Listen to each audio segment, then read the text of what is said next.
Hello and welcome to episode 5 of the DeakHeads podcast. My name is Rob Delves, and as always, I'm joined by Sean Jessamine and Damon Bednarski. Firstly, hello to you, Sean. How are you? Good, thank you, Rob. How are you? Yeah, mate. Pretty good, but we'll get to that in a second. And, of course, we've got Damo up in Sydney. Damo, what's going on up there? There's a bit of rain about. Yeah, a bit wet up here. Washout the first weekend of games up here, so it's been a bit of a tough time for the girls and everyone who were excited to play, and then we missed out. So hopefully the weather's not looking too good this week either and weekend, so hopefully we get lucky and our game's not during the pouring rain. Jeez, no good, is it? So what have you actually been doing then, Damo, to pass the time? Well, we're pretty lucky. There's an indoor facility and some stuff around. So when it's rained, we've been able to go and train there. Gyms.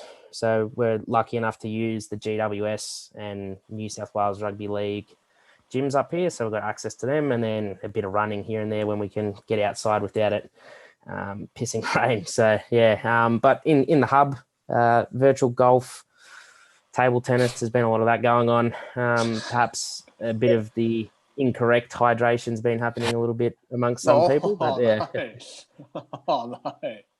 Not the old sort of Swan Street sort of hydration, is it? Oh, here and there, it's happening a little bit. But the other contentious issue that I've been made aware of is that you are bowling off spinners, apparently bowling some offies in the nets at practice. Is that true?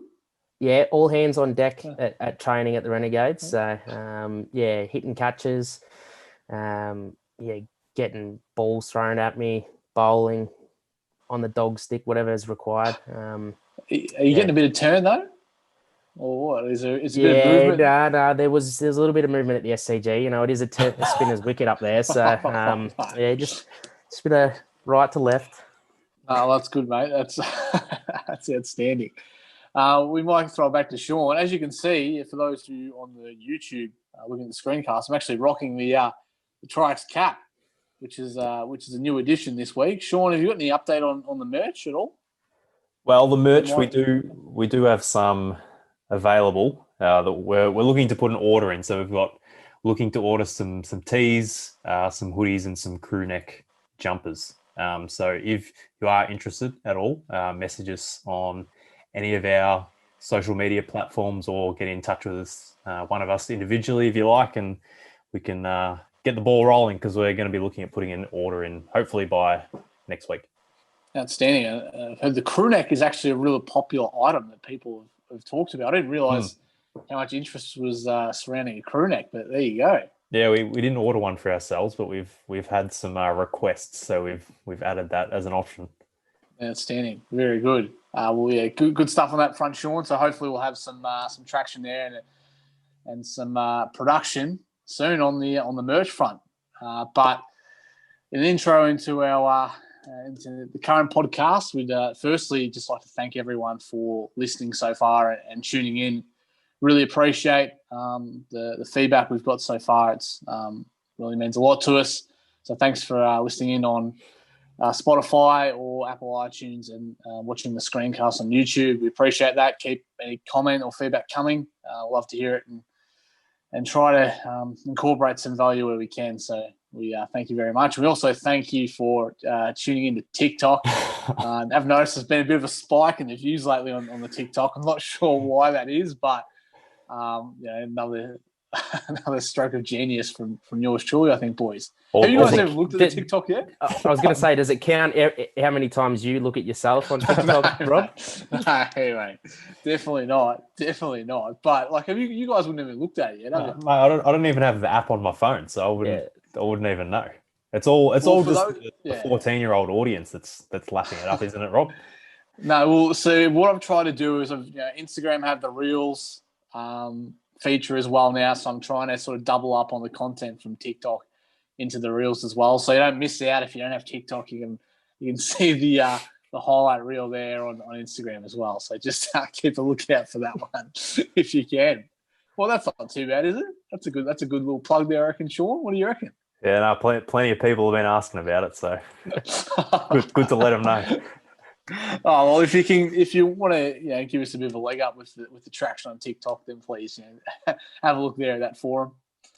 But there are more pressing issues as well before we get into this week's podcast, and that is the grand finals on the weekend. So maybe if Damon and Sean can just maybe touch on what happened over the weekend. I'm not too sure, but Damo, what happened in the AFL grand final? Yeah, well, it was interesting. It was a pretty good game until three-quarter time, and then Geelong looked like they ran out of gas there late in the third quarter and definitely in the final quarter. The Tigs got up. So 3 in, 4 years? Dusty just doing it again. It was a very eventful opening quarter with concussions and broken shoulders and all that happening. And then there's a couple of streakers and all sorts of stuff. So, it was all happening. If people that haven't really watched the game before, if they were tuning in, it certainly was a lot going on.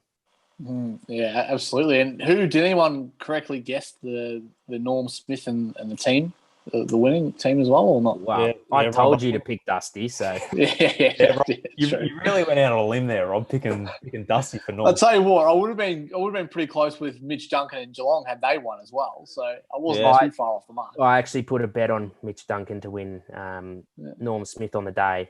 Yeah, I think he was like by far their best, and then maybe Brian Myers sort of popped up. He was pretty dangerous there as well in patches, so he would have been around the mark, I'm sure. But Sean, what happened in the NRL? What happened in the Rugby League Grand Final on Sunday night? The mighty Storm, they came out firing out of the blocks to come out to a 22-0 start at half time, and then held off a gallant Penrith outfit who made a bit of a late charge but couldn't quite get there. So congratulations to you, Rob, as a member of the Melbourne Storm. Yeah, it's outstanding. It was outstanding to watch it, and just a good feeling, to be honest. That's my first premiership involvement with the club. We talked about it in the last podcast. Missed out in 2018, so outstanding, great feeling and great performance by the boys. But I think we also need to congratulate Damo because I think he picked the Clive Churchill winner in the last podcast. Is that right, Damo? Yep, Storm and Pappy. Very good. But there's also, I do believe, and I heard this from my housemate, that Sportsbet may have paid out on Cameron Smith actually winning they did at half time, yeah. Which is... It's a bit unfortunate, really. Like going the early crow and then paying out on that's unbelievable. Sorry, my question for you, Rob, is have you had a phone call from the Cheese or Munster in the last couple of days? No, I think a few Sydney journos might have, but no, nothing on my end, which is probably fortunate, I'd say. I think you'd need a Spanish dictionary to understand the stuff that they've been saying. Wouldn't mind a pair of the ski goggles that are going around, though. They look pretty good, so they're not too bad.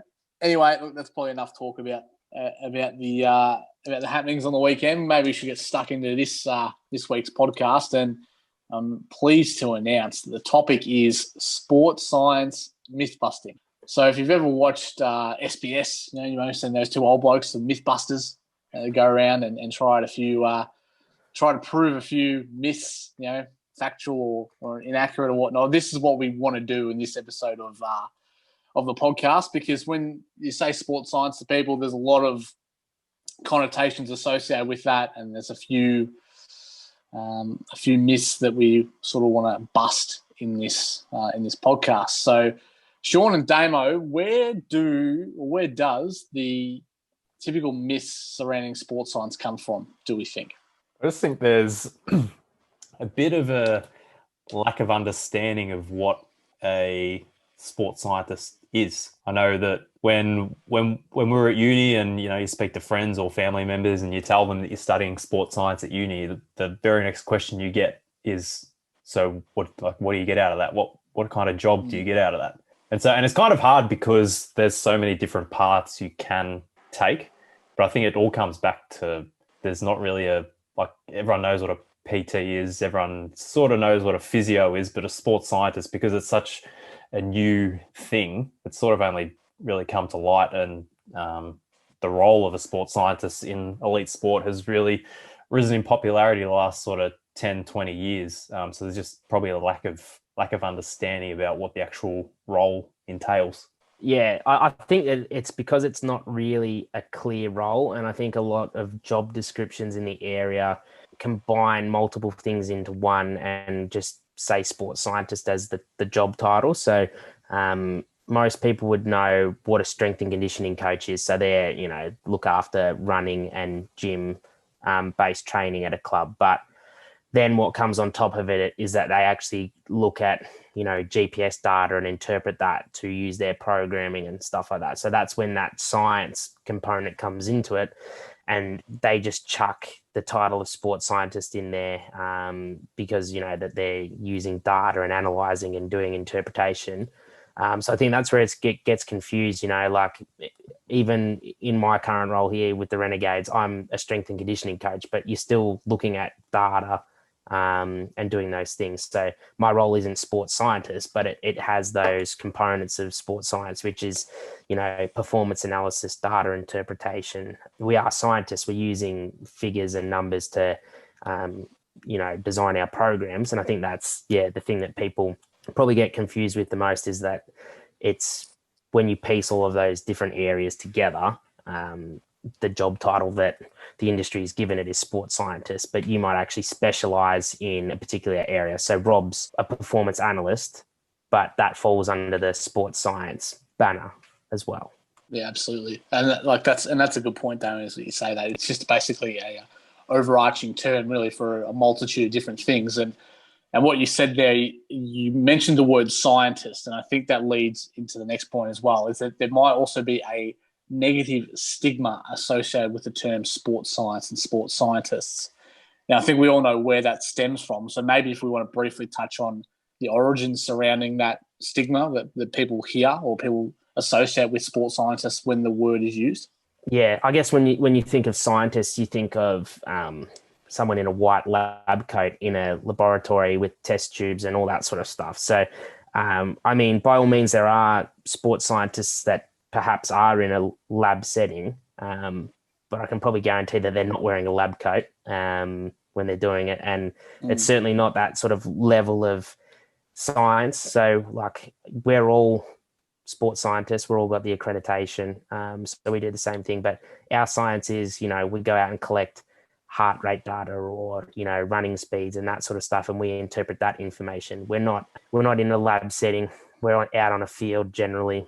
And obviously the job as a sports scientist or a strength and conditioning coach is that you need to have people skills. So it's not that we're standing there with a clipboard and going, tick and not speaking to people. You're actually interacting with them and making that experience enjoyable for them. So I think that's one thing, is that when you think of scientist or doctor, you think of that, lab coat, clipboard, very little communication, whereas it's very much the opposite. The science and the data stuff that we do, that's what you do outside of hours when players and athletes aren't actually there. Yeah, absolutely. So Sean, do you maybe want to touch on maybe the historical origins then of particular events that have happened in years gone by? Yeah, so I suppose it was about 7 or so years ago now that a lot of the drug scandals in both AFL and NRL sort of came to light. Stephen Dank is probably a familiar name to people who follow both sports, because he had a role in both Essendon and Cronulla that got caught up in it. And I think ever since then, there's been that perception that maybe that sports scientists can be a little bit shady, or they sort of push the boundaries a little bit. And they're doing all these sort of elaborate sort of testing methods and injecting people with who knows what, which I would like to think was an anomaly back then. And it would certainly be an anomaly now, because the standards have gotten a lot higher. You have to be registered as a sports scientist with the accrediting body just to work in an elite club. And there are a lot of boxes to tick to get that accreditation, whether it be a university degree or hours in the field. Yeah. So that's essentially, so what you've just said then, that's essentially the stigma from there, isn't it? So that sports science, backroom sort of operations with the injectables and all that sort of stuff. That's what the white coat, the lab coat stigma is all about. That's that particular aspect, and that's what everybody is associating with that term sports science, isn't it? That's essentially where that comes from, isn't it? I think it sort of comes a little bit from cycling as well, because there's so much doping that happens in that sport, and you sort of think that the sort of the roles or how that comes to be in cycling sort of that gets a bit blurred there. I think that's one thing too, whereas it's a bit blurred, is that, like, as a sports scientist, our role, we can advise on supplements and things like that, but it's not actually really part of our scope of practice to actually provide that. So that's normally either the club doctor or the dietitian or nutritionist that's going to give supplements and those sorts of things. So I think that's where, because there wasn't a scope of practice at the time, because there was no accreditation required to be a sports scientist, is where it's been dumped on that. But there's no thing that we do as sports scientists that have graduated recently that we perform injections or anything like that. Like that's not inside our scope of practice. So that's where the media and that has put it on one person who was acting well outside of their scope of practice and doing things that, we're not actually trained to do. Yeah, that's a good point there, Damo, as well. Is that I think that's a good term, is that scope of practice that you talked about. Like, definitely now in sports science and Damo was talking about supplements, you definitely have access to and encouraged to do WADA and ASADA training as well. And so in terms of your supplementations that probably aren't injectable, in terms of your protein and all that sort of stuff. So there are curriculum around that to sort of help safeguard those events from happening again. But it probably leads into our first myth that we want to bust in this podcast, and that is that sports scientists and S&C coaches are effectively overqualified personal trainers. So can we bust this myth, boys? Yeah, well, I suppose that there are some similarities within the roles, but there's also quite a few differences. So the main one's probably going to be the clients that each person would work with. So personal trainers are more going to be working with general population people, so just your everyday person, whereas strength and conditioning coaches typically, not all the time, but typically will be working with some form of athlete. This could be elite, this could be sort of sub-elite or amateur, where the main goal is going to be to improve some sort of sporting performance. So the personal trainer, they're probably most of the time going to be helping people change body composition, whereas a strength and conditioning coach, you might be looking at improving someone's strength and speed, their power, their agility, helping them recover, and they're all doing all those things typically at the same time, as opposed to just focusing on one of those physical qualities. Absolutely. And then is there a qualification difference between the two as well at the basic level? Yeah, there's a huge difference. So obviously undergraduate sports science degrees, 3 years, 24 different subjects at Deakin it was 24 different subjects. So you're getting a wide variety of skills and knowledge, whereas a PT course can be done sort of in 6 weeks at a TAFE institute or online institute. So there's a big difference there. And I guess touching on what Sean was talking about is that also when you're in a university degree, you get exposed to how to coach and train all population groups. So they cover things like that. So how to work with the elderly, because a lot of people actually then go into exercise physiology from an exercise and sports science degree. So obviously we've gone down the more elite sport, strength and conditioning, sports science pathway, but a lot of people that we went to uni with have gone down the other pathway, which is into exercise physiology. So I'm pretty sure all of us majored in exercise physiology within our bachelor degrees. Yeah. Yeah, so we all sort of have that understanding of how to coach for athletes, but then we also understand the other population groups as well and have spent time on actually doing that. I think as well as that, we've then also done the sports science-based stuff, so data analysis, lab-based stuff, whereas the PT is solely about coaching and instructing exercise. There's none of that science and analysis behind it. So yeah, it's certainly two very different roles. And obviously you could be a PT and work your way up and end up in high performance sport. but you're not going to have the skills and experience in those other components of the science-based stuff that you're going to have to do in one of those roles. Obviously, you can pick it up along the way, but it's obviously a lot more useful learning it at uni so that you've got it under your belt by the time you start looking for roles in the industry. Yeah, absolutely. And I think that Damo touched on a good point there about exercise physiology as well, as that is a stream that sports science can go down and specialize in. And we talked about it briefly as well in terms of sports scientists can look at things like data analytics, performance analysis. So essentially that term sports science isn't necessarily associated with just the conditioning and athlete preparation. There's a lot of different technologically based roles surrounding that as well. So they sort of get clumped together, but obviously there's a bit more scope to it within that role. So I think that myth is busted, is it, boys? You concur with that, you reckon? Yeah, I think in terms of the actual qualification, like we've spent all three of us a minimum of 3 years at uni and then a little bit extra as well. And I think I certainly feel like I don't know everything still. And then you look at a personal training course and it might only go for 6, 8, 12 weeks. So not to be up on my high horse too much, but I know that if I was trying to hire someone to help me look after my body, who I'd be choosing, because I just don't think you can get necessary knowledge in or the necessary practice in to be in a position to influence someone safely and effectively. And that's not to say that all personal trainers are shit, because there's, just like any profession, there's good personal trainers out there and there's some poor ones, just like there's some good strength and conditioning coaches or sports scientists and some bad strength and conditioning coaches. And I think the standard's getting a little bit better. I think a lot of PTs are starting to do some more in-depth education and are trying to sort of prioritize that education a bit more, but it's always a bit of a slippery slope when you can call yourself a personal trainer, but you've only done a 12-week course that's online. Yeah, good stuff. Well, I reckon that one's busted, boys. Sweet Bang, with that. busted. Let's go.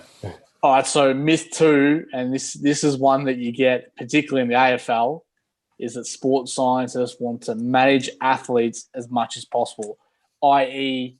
bring them on the bench every 2 minutes. Now, this one has got a bit of popular commentary surrounding it, particularly from some AFL commentators. Do we want to go into what this means, boys? What does this myth actually mean? What's it talking about? Some commentators, particularly the older ones who have grown up in a different generation, they don't see the value in some of the sort of the sports science practices, and they think that sports scientists are just meddling and trying to get their hands on everything and trying to make themselves feel good and be involved, which I think with some things probably does have a bit of merit, but for the most part, I think it's a little bit unfounded, and the game certainly developed over the last sort of 30, 40 years compared to what it was. It's a lot more faster and high paced, and the athletes are a lot stronger and faster. So I think the main thing that it comes from is what you touched on, Rob, that the commentators, they seem to think that some players get stuck on the bench, or there's some sort of computer on the bench that starts lighting up and beeping when a player should come off the ground, which they certainly keep track of the time that a player spends on the ground, but it's not so regimented that it can't be adjusted. Yeah, absolutely. You make a fantastic point about it's all about the intensity of the game. So full forwards no longer stand in the goal square and get it kicked on their head and run, a 30-meter lead. It was all one-on-one footy back in the day, whereas now it's all zonal, it's all moving. So the intensity of the game is just so much greater that it's not possible for players to run and play at that intensity without going on the bench. So that's just, they have to just accept that that's the fact. And as you say, that because they're wearing a GPS and they're being tracked, doesn't mean that there would never be a coach that would go, all right, Dustin Martin's been on the field for 43 minutes. We said he could only play 43 and a half. Go get him off. Like that's not how it works.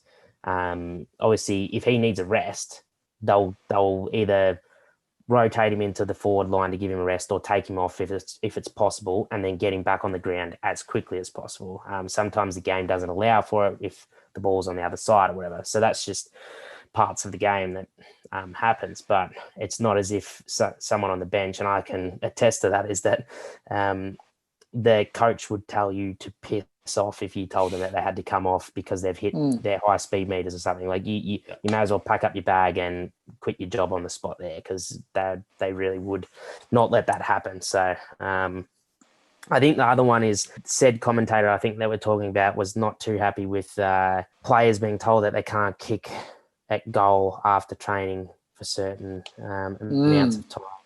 Yes. Does anyone else have anything to add to that? Well, I think we're all alluding to the same person, really, but none of us really want to say who it is. But so this one actually annoys me as well, but it annoys me for a different reason, because I'm not sure.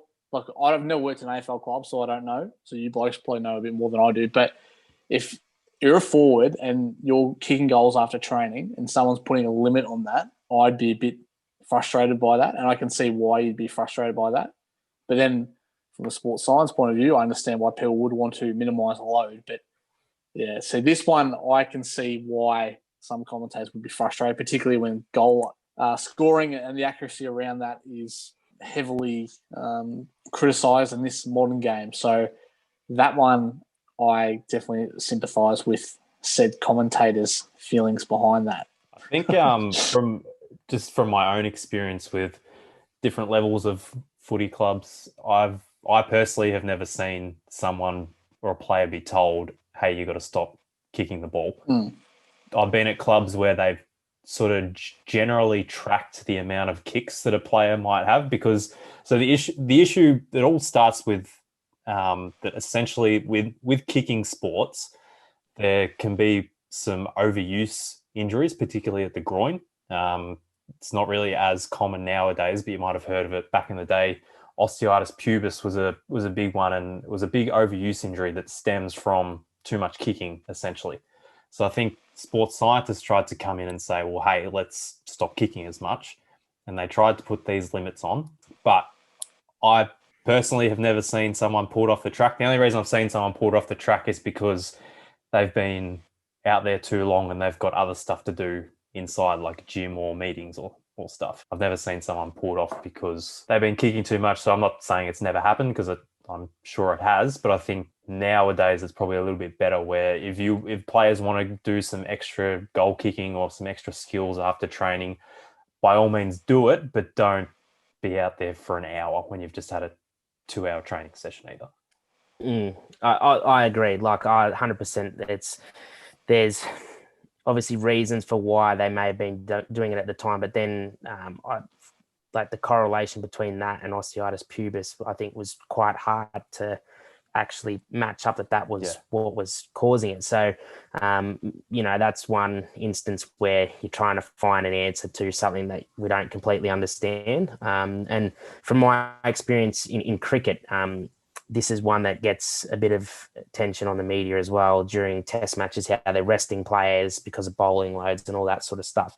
There's a little bit more data behind that to show that, bowling loads go through the roof, that players are at a much heightened risk of injury. So they've got data there to show that, okay, this is sort of the window for what bowling loads players should be doing. Now, again, former test cricketers and stuff like that say that, this is absolute crap, because back in our day we played every game and we did that. But things are a little bit different now too, because of the volume of cricket that's being played. So you think about an international cricketer now, they play 2020s, one days and tests, and they're playing, most of the year. So it's not like they just play 5 tests and then have the rest of the year off, or, wait until the next series. They're actually then going into multiple series. So again, that's probably why it needs to be managed a little bit better. It's not because back in the day, they were just better. It's just that there's more volume of cricket, and it's the same. The intensity of footy's gone up, the volume of cricket's gone up. So you need to manage it somehow. So from those point of views, but from the footy kicking thing, I think that's definitely a myth. But from the, load and the GPS monitoring and stuff like that, that does have a place in the game. But obviously we don't rip them off the ground because of that. That's the case. And it's same with a fast bowler. We're not going to stop Mitchell Johnson in the middle of a red hot spell against the Poms and say, oh, no, he's hit his bowling load, like take him off. Like he's still going to keep bowling.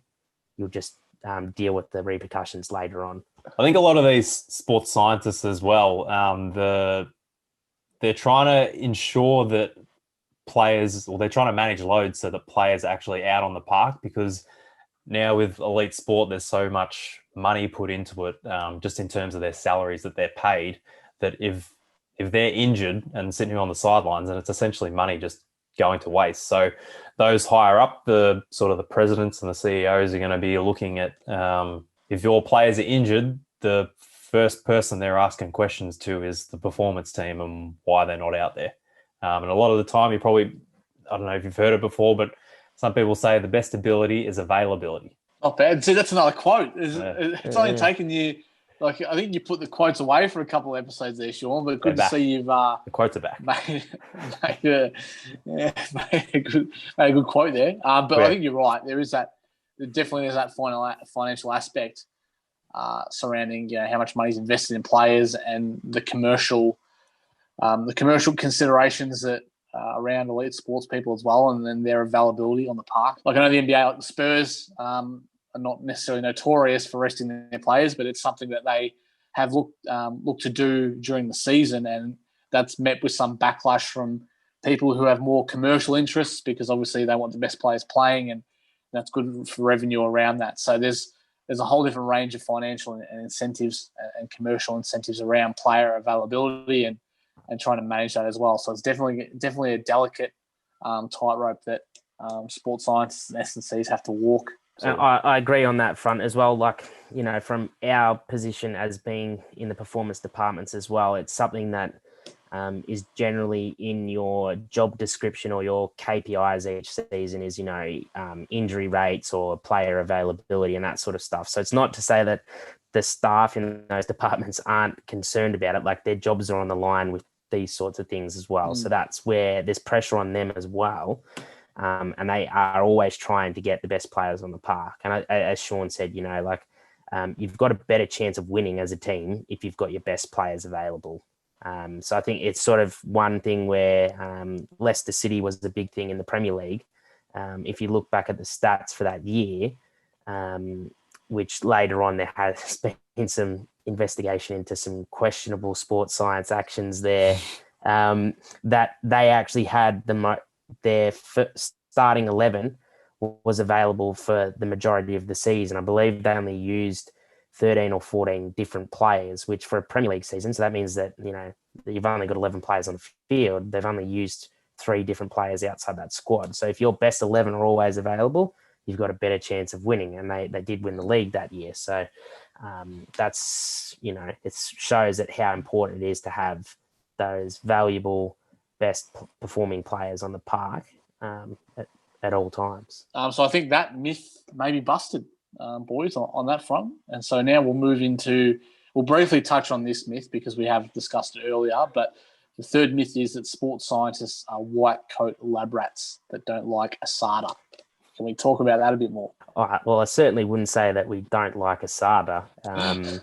I mean, I think the issue was that there was no integration between the two parties prior to the Stephen Dank issue. Obviously, it was something that you're aware of, but I don't think there was anything that was forcing people to actually follow their rules if they didn't want to, because there was not we're all members with ESSA, where you have to be a sports scientist, you have to be accredited with them. So part of your compliance is that you do have to do your yearly ASADA course and make sure that you're up to date with all that sort of stuff. So we certainly don't hate ASADA.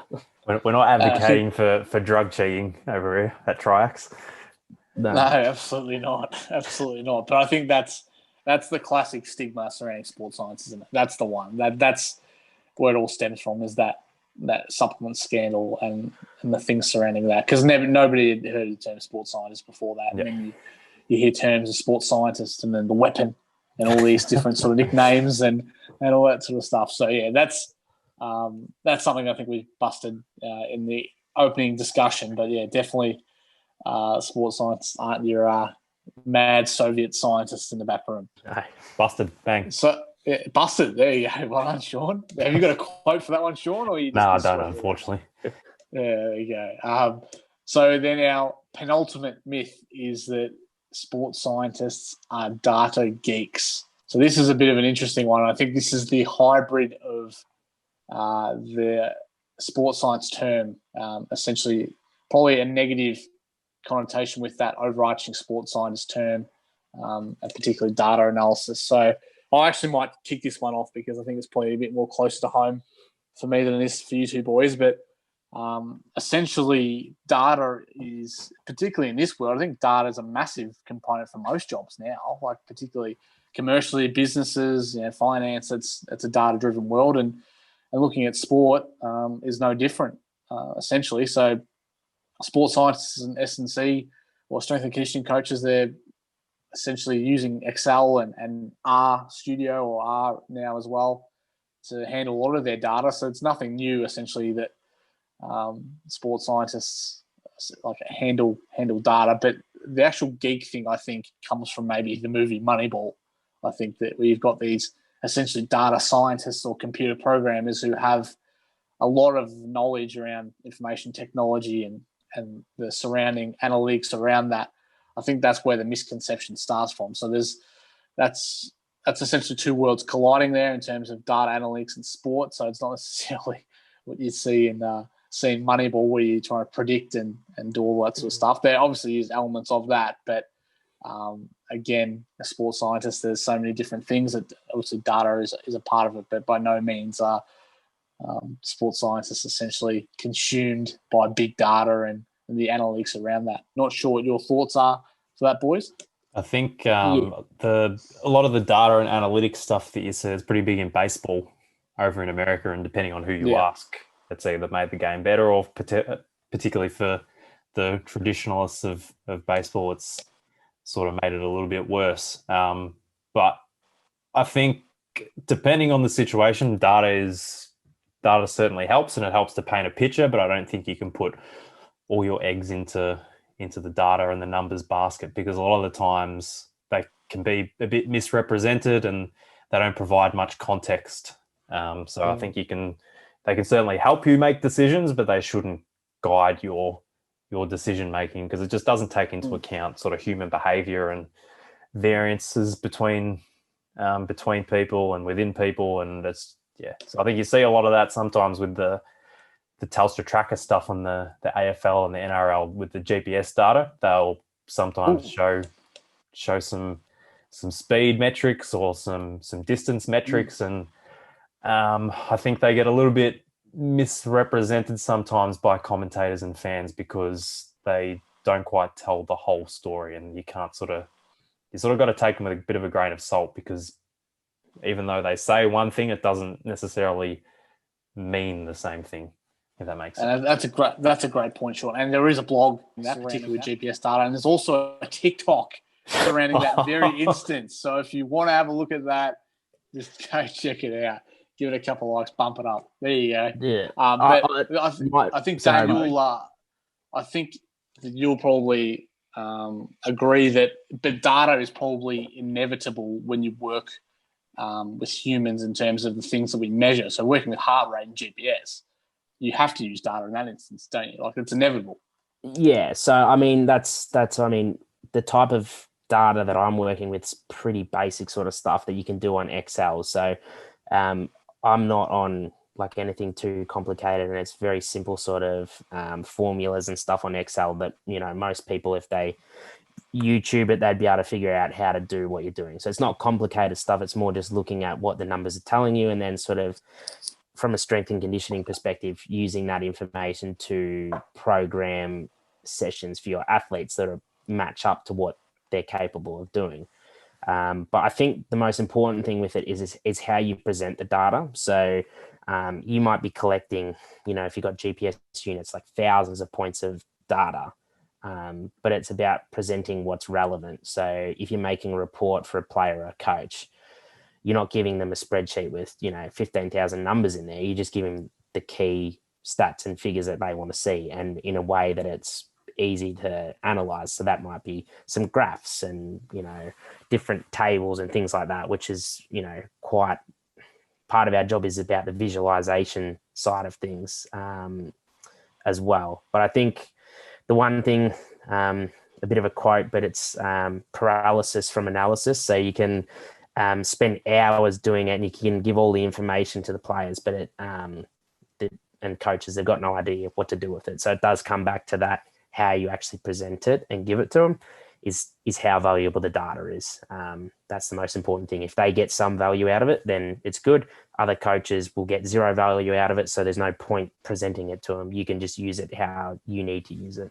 Oh, I think that myth is busted then. That all sports scientists are not necessarily data geeks, boys. Bang. Busted. Oh, lovely. All right, so this is the last one. This is an all-timer. This is the subject of much conjecture. You have to be ripped to be a strength and conditioning coach. Is that a myth, boys? You have to be ripped and shredded, brah. I think there's an element of truth to this one, but not to the degree of shredded.